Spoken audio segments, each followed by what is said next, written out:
hiányossággal szenvedünk egy rajtengedést, közben hadd kérjünk a Gyergyó Kiénfalvi csapatnak, tehát két testvért látnak, György Kovács András és György Kovács Árpádot.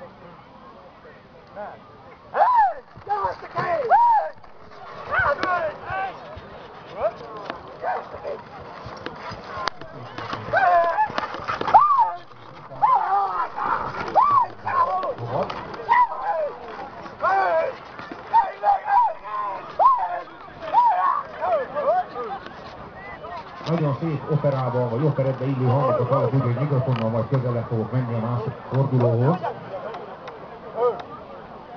Nagyon jó dolgot olvasok, és az egyik fiatal ember hátára rá van írva, jólóban az erő a legfőbb érték. Tökéletes igaza van, nem tudom ki találta ki, de igaza van. Ön az András, vagy ön az Árpád?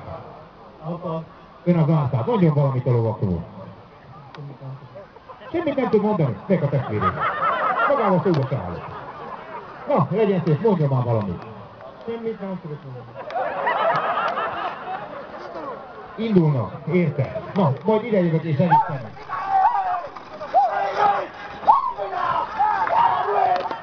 Most arra vagyok kíváncsi, azt mondta, hely az anyád. Ez nekem mondta, vagy a lónak? Na, oda sem megyek többet mellé. Pedig nagyon szimpatikusok, őszintén mondom.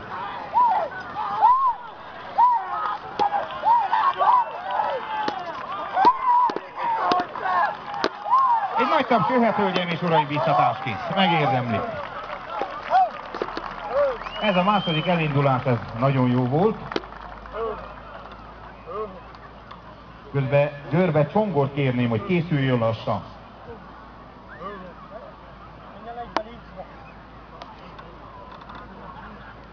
Tehát igaza volt Rónfeld Jánosnak, hogy egy ilyenfajta verseny pontosan egy fokmérője lehet egy tehetségnek, tehát a ló tehetségére gondolok, erősségére, esetleg hibáira is rá tud világítani, mint ahogy a fiatal ember hátán lévő polón az írás is, amit mondja, hogy a lóban a legfőbb érték, ugye?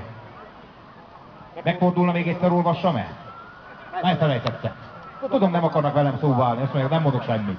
Tehát a jó lóban, így van, a jó lóban az erő a legfőbb érték. Nagyon helyes.